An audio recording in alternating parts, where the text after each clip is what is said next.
Hey, this is Mad Movie Mark on the Mad Movie Mark Movie Review. Thank you for joining me as I review the 1937 war drama, The Grand Illusion. Ce qui me pousse à me deviner, c'est que je m'embête trop. Trop, calero. Hey, that's not fair. You haven't even seen the full review yet. At least give me somewhat of a chance and maybe you'll enjoy yourself. If this is your first time joining me, I'm reviewing every movie in this book, the 1001 movies you must see before you die. The Grand Illusion was directed by Jean Renoir. This is the fourth film I have seen of his. The other three are The French Can-Can, A Day in the Country, and Boeldieu Saved from Drowning. I still need to watch one more for this list called The Rules of the Game, which will be the last film from the 1930s that I review. It stars Jean Gabin. This is the fourth film of his that I've seen. The other three were Pepe Le Moko, Grisby, and The French Can-Can. It also stars Erich von Stroheim, and maybe you've guessed it, this is the fourth film of his that I've seen. The other three are Sunset Boulevard, Greed, and Foolish Wives. Now, this is one of the most influential anti-war films ever created. It was released just before World War II, and it emphasizes the shared humanity of soldiers on both sides. The French and German officers respecting each other, suggesting nationalism and divisions are a grand illusion. It's crazy to me that this is a World War I film because it feels just like World War II. I think this is a really good transition for me because a lot of the movies from the 1930s have been about the Great Depression. Then you have this one kind of in the middle that's going to transition probably towards World War II. Though obviously I still have like 17 movies from the 30s that will not be about World War II, but I feel like it's still pretty good in the middle transition here. It's a humanistic view of the enemy.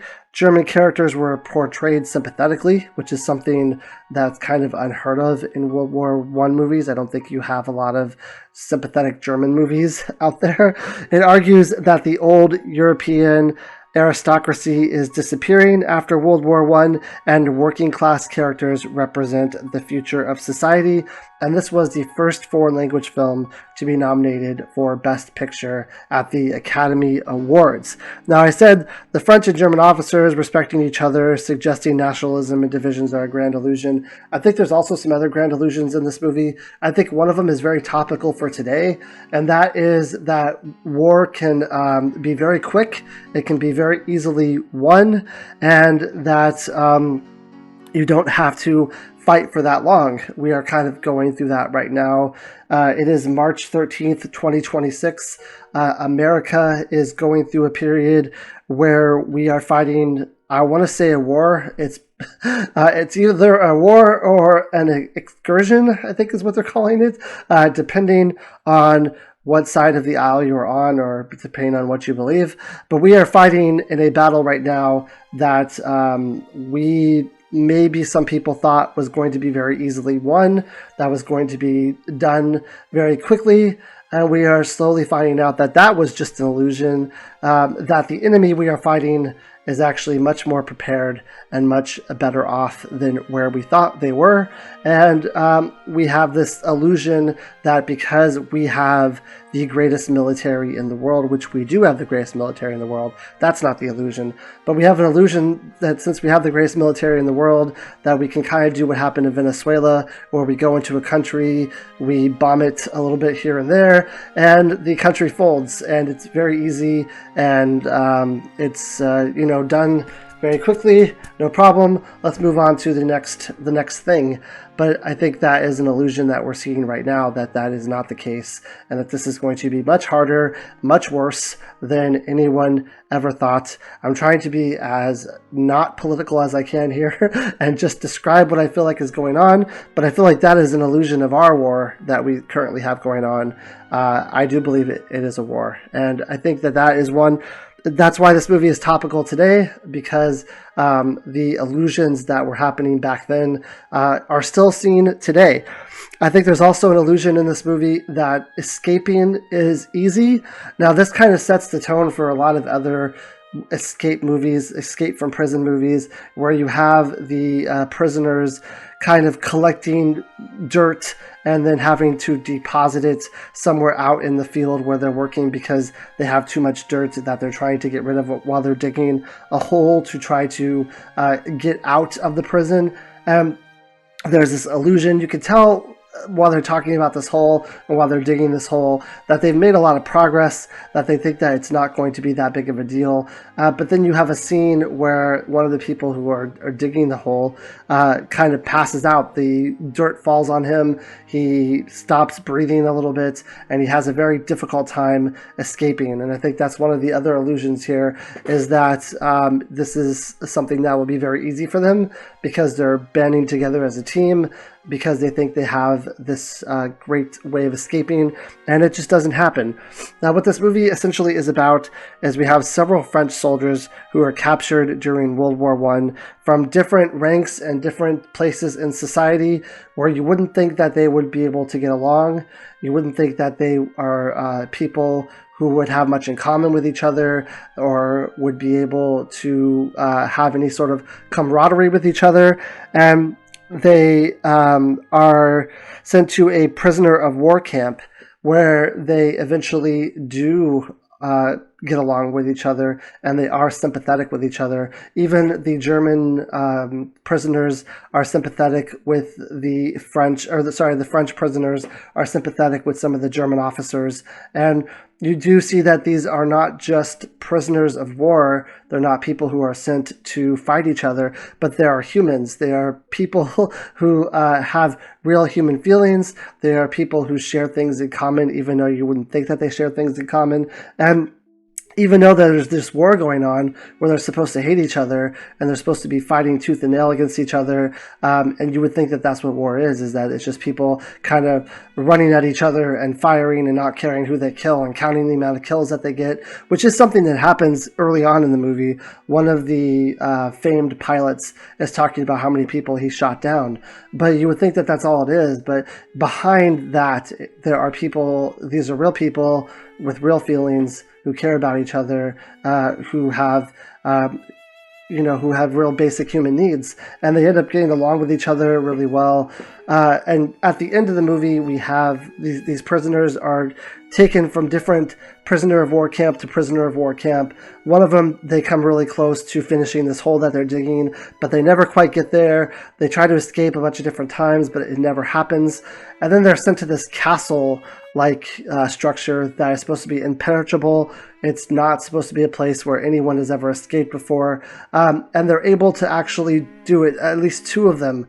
So there's spoilers here, I guess. Two of them are able to get the other prisoners to have this big diversion where they make a lot of noise and they make a big scene, and it causes the officers in charge to kind of not pay attention to everyone individually, but pay attention to the group of people who are making this noise as a whole. And two of them are able to get away. Now, one of them is one of the people who is creating this scene, who is like the mastermind of creating this diversion, is a rich gentleman in a high-ranking position, and he is sort of friends with the leader of this German camp, who is keeping these French officers in prison, basically. And you can tell that the German officer, he finds this French guy and he says, look, you have to stop making all this noise, you have to stop making this diversion, you have to stop trying to escape, I will shoot you, but I don't want to. And then he eventually does, because he feels like he doesn't have a choice. And at the end of the movie, you can tell that he is very sad and very sympathetic for shooting this person, even though it's something that he's supposed to do, because it is someone from the other side who is trying to escape, someone from the other side who is trying to leave. This is another human being. He sympathizes with why the guy was trying to do it. He sympathizes with the motives. He sympathizes with what's going on, and he feels really bad by the fact that he had to shoot this person and take his life. It's not something that he wanted to do. They were in real life, they could have been friends together. Outside of the war, they probably could have hung out together. They could have been buddies. They could have probably been best friends together. But because of the war, because of the position that they're in, because of what society thinks that they're supposed to be doing at this time, he had to take his life, and he feels really bad about it. Then at the end of the movie, you have Jean Gabin's character and another gentleman who escape. they end up going to this woman's house and she hides them away. She is someone whose husband was killed during the war. She is German, so she doesn't. Jean Gabin only speaks French, so the other guy he's with has to kind of translate. At first, they don't think she's going to be sympathetic to them because they're prisoners of war and she's German, but she is sympathetic to them. She is someone who's lost her husband. She understands how bad this war can be. She understands the loss of war and what these two officers are going through, and she nurses them back to health. She has I think it's a young daughter, and they end up helping her take care of the daughter until they have to leave. It's a very touching scene where it gives a real humanistic aspect to war. This movie does a really great job at showing how these are people and not just soldiers. It's really touching. It's a very beautiful film. I in the past have not liked anything that Renoir has done, except The Day in the Country. I thought that movie was okay. But this to me is, I mean, it's completely different. I would never have guessed that this was even him who directed this film. If I look at Boeldieu Saved from Drowning, and then I look at this, I'm like, there's no way it's the same director who directed these two films. First of all, there's like no attempted rape in this movie, which is a breath of fresh air for one of his movies, because Boeldieu Saved from Drowning and A Day in the Country both. Boeldieu had rape in it. A Day in the Country had kind of you can make your decision on whether or not it was rape or not. But this is like a completely different film to me. This is absolutely a masterpiece. At the end of the film, they end up getting away. They go to Switzerland, which is a neutral country. And as they're walking into Switzerland, they're found by the German army, and the German army goes to shoot at them. And they're like, no, you can't shoot at them. They're going to Switzerland. That is a neutral country. And it makes you wonder, like, is this something that they were trying to tell? Like, they knew maybe Hitler was rising in the ranks in 1937. They knew that maybe when Renoir saw what was coming, and he was trying to tell people you might want to get to a neutral country like Switzerland. I don't know. They also talk about how man made these lands, and how I think at the end the Switzerland was supposed to be almost like an untouched piece of land that was one of the few that did not have war on it and probably would not have war come to it. But this movie is very well acted. I thought it was confusing at times, if I'm going to be honest. There's some scenes that I thought I paid attention to really well, but I didn't understand fully. There's a part where Jean Gabin's character is in solitary confinement, it seems like, where he is alone. He's no longer with his friends. He's no longer with anyone who speaks French. Everyone around him speaking German. He feels very alone. He feels like he doesn't have anyone who understands him, anyone to talk to. And I didn't fully understand why he was in solitary confinement, unless it was something that I missed. Now, at the end of the movie, it does say that he escaped a couple times, or tried to escape a couple times, but I never saw in the movie where he was actually caught escaping. I saw points where he was trying to escape and then just nothing comes of it, but I didn't know that he was actually caught. Maybe this was the point where he was caught and put in solitary confinement.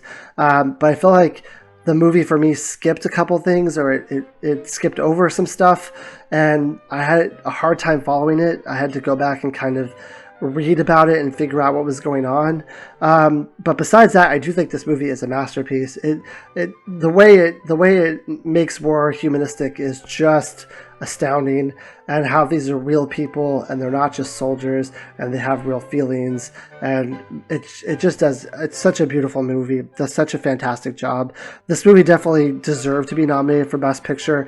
I don't offhand remember what won for this year. Now, I think that this movie came out in 1937, which would lead me to believe that it would be part of the 1938 Oscars, but I think I read that it was nominated for 1939's Best Picture, so I haven't gotten that far. I'm not at 1939 yet, so I don't know what won that year or what was even nominated, but this film definitely deserves to have won without knowing what else was nominated. This film was fantastic. I give it a 9.5 out of 10. I hope you join me next time when I review a movie called Stella Dallas. Thank you. Have a great day.